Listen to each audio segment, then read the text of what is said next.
Welcome back, Shalloners. Today, I want to talk about something that has probably all of us in our lives have encountered, which is you've been hooking up with a guy, super casual. Maybe at the beginning, you were completely fine with that situation too. And ooh, what's that? Oh, I've got something. I've got feelings. Is there anything worse than realizing that, you need to pivot the situation you're in because it doesn't work for you anymore? Your feelings have changed. What does he think? Is it possible to go from a hookup situation to a relationship? Yes, it is. I will tell you, it's basically 3 steps, okay? But before we get started, just want to remind you guys, if you have a question of your own, want to talk privately, please no DMs. Find me on the Instant Go app. My username is Shallon, XO, and click chat to be connected. And if you don't have Instant Go in your country just yet, please leave your comment right here. Your question right here is a comment on this video for the best chance of it getting answered. And don't forget to watch till the very end for my happy ending. It's where we do a little sexy hookup tip or tidbit piece of advice. So you're definitely going to want to stick around for that because it's pretty good today. All right. So yeah, we've been in this situation.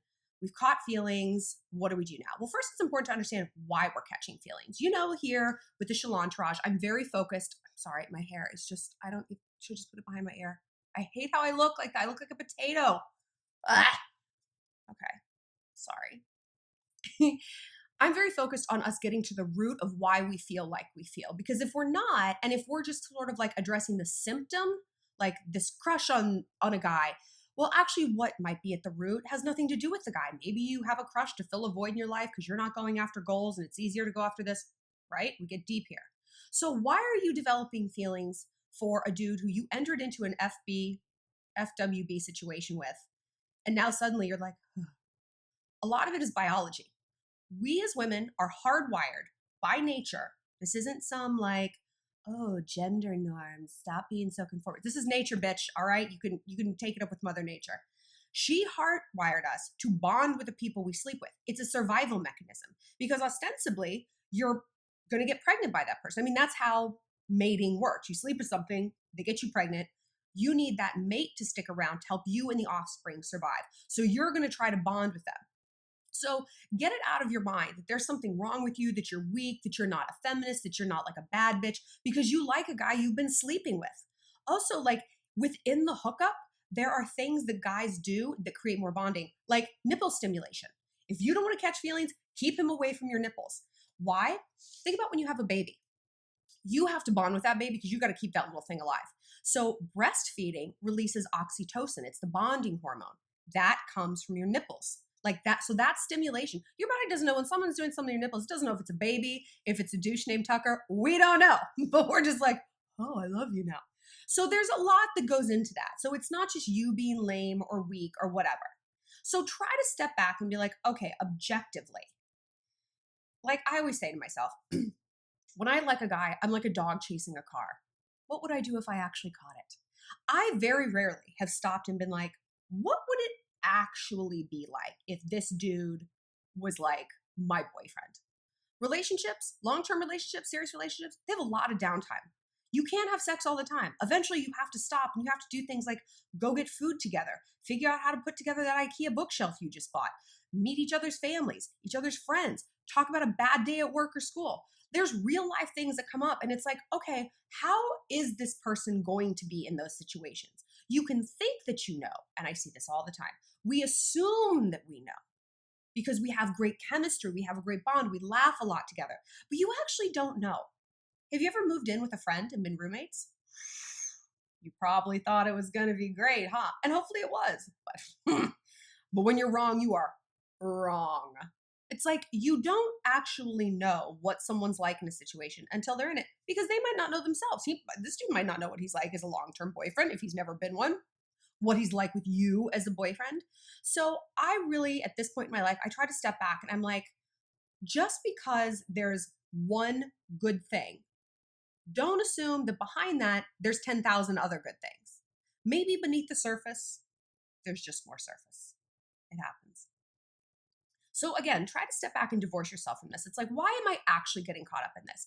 Is it we've just been hooking up too long. This is kind of the inevitability of catching feelings. You know, you bond with someone, you feel sexually comfortable with them. There's an element of trust there now, and you want to like deepen that connection to an emotional level. But again, maybe that's not possible. Maybe he's incapable of that. All he's capable of might be some hookups, some cuddles the morning after, and then he's up and you don't hear from him again for 2 weeks until he's drunk and horny again. You know? Also ask yourself, like, what does this person represent? Am I wanting this to happen because I feel like guilty that I've been in this sexual only relationship? Which, girl, you should never feel guilty for need to get down, okay? I'm a red-blooded American girl. I have needs. Do you feel like you're shortchanging yourself? This is what it is. Not, I think a lot of you guys like sexual guilt. I think we're all pretty liberated at this point.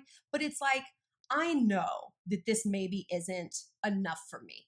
Or that changes. When you get into it, you're like, I don't want to deal with the bullshit. And then you're like, I could deal with some bullshit, you know? And you want to like take things to a different level. But it's really, really, really important to understand the why and where you're coming from, because until you do, you can't change what you don't acknowledge. This is a psychological principle. And we must be acknowledging what's really going on inside of ourselves so that we can strategize to get to the place where we want to. Because maybe it's not about him. Like I said, maybe your life has changed and you're like, you know what? I'm ready for a real relationship. Okay, who says it has to be this dude? He could just be the training wheels. Bye. Now you've learned some things about sex. You feel more comfortable. You've gotten that like lust out of your system and you're like, okay, I'm ready for a different dude. It doesn't have to be this person. So really evaluate what about this guy is the thing you want to bond with, that you want to make legitimate, real, only exclusive. Okay? So let's say you have gone through the Shallon psychological checklist. You're like, it's not just the nipples. It's not boredom. It's not avoiding my life. I like him. He's the one I want to be with. Okay, this is what you do. First of all, I'm not going to lie to you. The longer you've been friends with benefits, the harder it's going to be to transition to a relationship. Because guys compartmentalize. You know, the psychologists talk about the Madonna whore principle, like Madonna, like the Virgin Mary versus the whore. Guys have a tendency to see things very much in black and white. There's no secret here. It makes sense to me that the book 50 Shades of Grey was marketed towards women because we see things in different shades of gray. Guys are like, this or that. I love it. I hate it. She's a slut. I like her. She's the kind of take home to mom. She's the kind of bang on the weekends. And they're just kind of simpler. Guys are sort of like golden retrievers sometimes, you know, like in a good way, I guess. But so if he has already slotted you in just that booty call kind of thing, that can be hard to overcome. It's not impossible though. Here's how you do it. Step 1, you be honest. Be honest. You being honest with a guy, I feel like we women have been so oppressed and so terrorized about not speaking our feelings, about not listening to our gut reaction, because we don't want to be called what? Crazy. Oh, she's crazy. You know what? Behind every crazy girl is a man who made her that way. And I have never felt or acted so crazy as when I wasn't speaking my truth. And again, speaking your truth is not crazy. It's saying, here, look, this is my deal. This is my truth. This is my reality. And it doesn't have to be nuts. It doesn't have to be this like, bleh, this like crazed psychopath 2 a.m. drunk dump of information. But when you bottle it up, that's exactly probably when it's going to come out. So try to step back, you know, all of this, do this through a lens of like neutrality and just the non-fever. And you can say to him, be like, you know what, when we started doing this was like perfect situation. I was so down for like the no strings attached thing, but like, I don't know, lately I just kind of feel like my life is sort of like, I just kind of want some different things. So I'm sort of thinking about like looking for more like stable relationships. You know what I mean? That's all you have to say. That is pretty much it.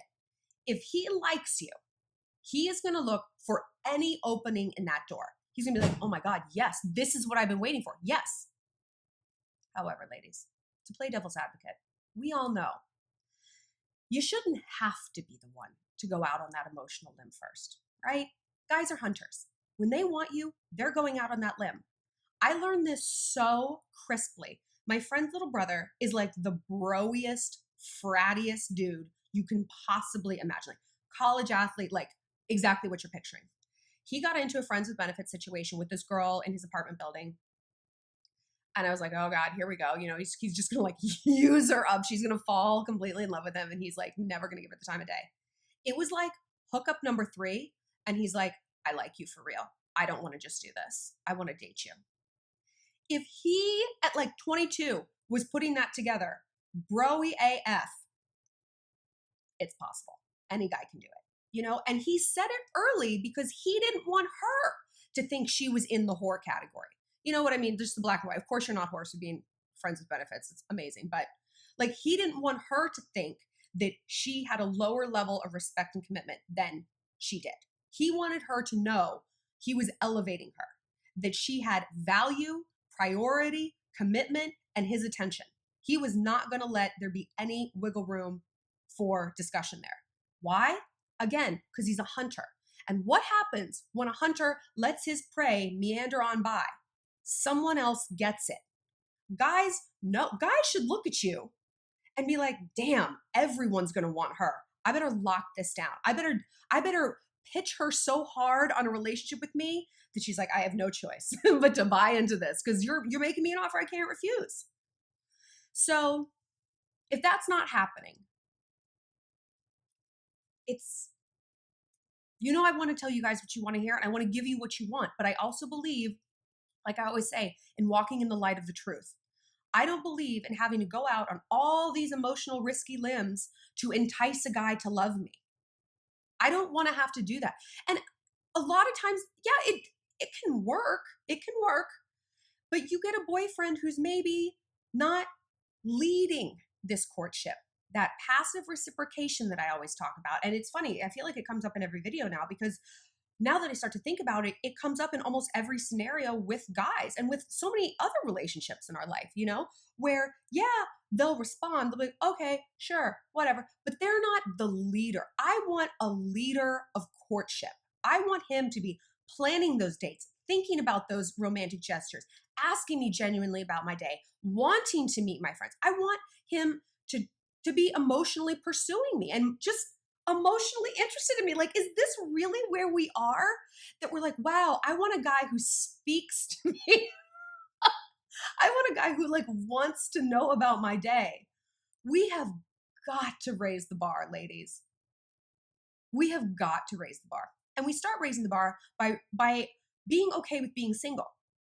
I don't know who told us that being single and not having a boyfriend is like the ultimate monster under the bed. That's the worst possible thing that could befall you. You're not valid. You're not worthy. You're not seen.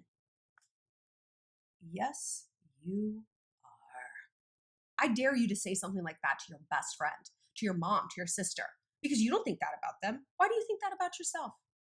Well, let's get back to the hookups. So, speak your truth, not in a crazy way, but speak it and see where he takes that. See if his behavior changes. See if he's like, okay, well, I'm not into that. If that's what he says, you have to listen to that. I get so many messages from you guys. Bless y'all's heart. But it's like when we like someone, we want to see any sort of loophole we can to like, they like me back. I remember reading like horoscopes, be like, see, he loves me. Cosmos says so. He did not. But it's like, girls would be like, I mean, he said he doesn't want to date me and then he blocked me. What do you think that means, baby? I don't know. So you got to listen to the answer and you got to accept that. And then you have to accept like, okay, am I from here on out going to be the architect of my own misfortune? Am I going to acknowledge that I want a relationship, acknowledge that it's with this person, and acknowledge that he isn't on board with that? Because then you get in a situation of cognitive dissonance where the outside reality does not match what you want it to be happening in your mind. So like you're at this crossroads. People cannot labor on in a state of cognitive dissonance for very long. Something has to give. They're miserable. So you don't want to get into that situation because, again, you're going to have no one to blame but yourself. And a huge chunk of messages I get from you guys are saying that. That's the subtext. It's like, I can't move on. I can't let go. I did this. This was stupid. I made this bad decision. I can't let him go.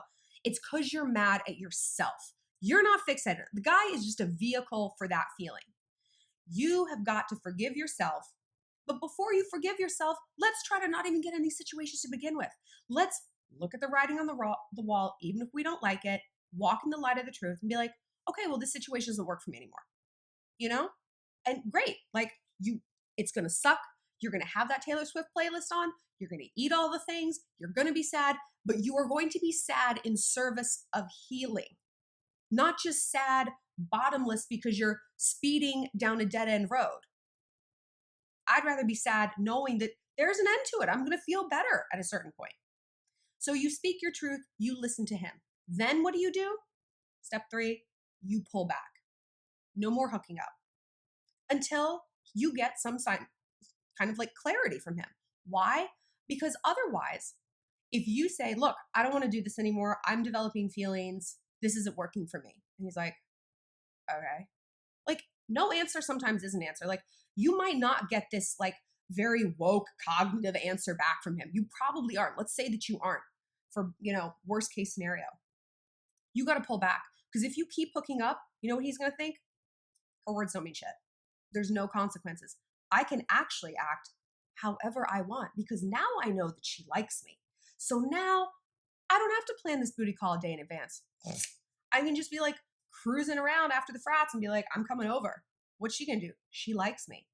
I can just like give her a few head rubs after we hook up. Got her. And guys might not think this consciously. People aren't monsters. Most of them. But this is the subtext, and people will push you as far as you let them. This is human nature. It is not a characterization of either one of us. But when someone knows that we like them, they know they can get away with more. And again, that's not a relationship and a dynamic that you need in your life. It's not healthy, because a friend with benefits situation should be fun. That's the whole point. It's like if fast food, if you're going through McDonald's, like, hey, can you come in and like mop the floors and clean the bathroom? You're like, can you like clean up after we make this? If I was going to do a bunch of work, I'd do work at home, cooking my own. What? No. So you guys might not like, everything you've heard, but I'm not here to yay say you. I'm here to give you a life that you want, that you deserve. I always say, if I was a fitness coach, it wouldn't be very ethical for me to be like, order that pizza, eat all of that bread, drink beer. No, because the results would not be what you want. And pretty soon you'd be like, this girl's full of shit. She's just yay saying me. I'm here to get you the life you want. And growth can sometimes be painful, but it's going to get you there. So to recap, speak your truth, listen to his truth, pull back, and see what he does. Okay? And this should all happen very rapidly. He doesn't need 6 weeks to decide if he wants to date you. He should have an answer for you, or something, some behavior modification, very soon, within a few days, if not hours, if not immediately. So as always, step back and observe. Like I said, if you guys have more questions, find me on the Instant Go app. Don't forget to follow me on Insta and Twitter at ShallonXO, and click like and subscribe for new videos every Friday. All right, so real quick, this is a tiny happy ending, a baby ending. But in addition to just doing like sex tips, I also think we need, as women, like some pep talks about like sex and what our body is like. We get a lot of messages, conscious and subconscious, from the media, from the patriarchy, from people in our lives, from dudes, about our bodies being gross. Ooh, it's gross. Don't go down on me. No, it's gross. I am a woke bitch, and I have issues with this, I had talked to a lot of guys. These were weird texts to send, like guy friends and exes, and they're like, you want to know what I think of a vagina taste? Yes, that's what we're talking about today on Happy Endings. We're talking about, what does a vagina actually taste and smell like? Is it like the grossest thing in the world? No.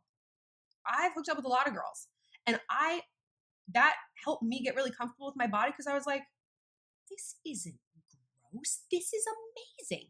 This is warm and tangy, and it has a scent, but it's like, penises have scents. Like your neck has a scent. Your hair has a scent. Like it's not supposed to be scent free. Like very few things in this world that are alive are scent free.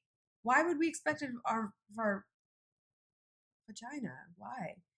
I bet guys have never been like, oh, I wonder how my dick smells. You know what, guys? Not always like a box of puppies. I'll tell you that. We still interact with it. So like a guy is hardwired to like how your vagina smells and tastes, right? That's kind of how we mate. And I realized that. I'm like, look, I'm bisexual. And if you think about, mating and everything from just like a continuation of the species thing. Like, I am not hardwired to like girls. That doesn't yield a baby, doesn't continue the species. This is not a send up on gay ethics. Don't even go there. Stop being addicted to outrage. And if you are, don't ever wonder why you're not invited to parties. But like the fact that I loved how the vajay smells, I'm like, okay, then this is like legit a nice thing. So I want you guys to really keep that in mind. Like, it's they want to be down there. They want to be putting it in their mouth. They want to be going down on you. It's not gross. It's truly not. It's truly not. I mean, stay clean, hygiene, like basic like gentle soap and water situation when you shower. Like, not a lot of scrubbing. Don't get like up in there because you can really disrupt the pH of your vagina. Like, it's a self-calibrating thing. It's a self-cleaning oven. If you want to do the best thing possible for your vagina, probiotics. I take BioK. They're these little like tiny like shots of yogurt, basically. You can get them at Whole Foods. I drink one a day for 5 days to get started. Then I drink half of one every day. I've gone off antidepressants, allergy pills. My pH is completely regulated. I don't sweat very much. And when I do, like, no smell. Like, it's a miracle worker. And that's going to keep everything up and running. You don't need to like scrub your vajay into like submission. You're going to get UTIs. And then you're going to get like bacterial vaginosis, and that is not good. That will lead to some unpleasant scent situations. I hope this was helpful. If you guys have more questions about vaginas, please leave them in the comment section below. I love to talk about pussies. I'll talk about them all day long. And like I said, click like and subscribe for new videos every Friday. I'll see you next time. Shalom, Shallon.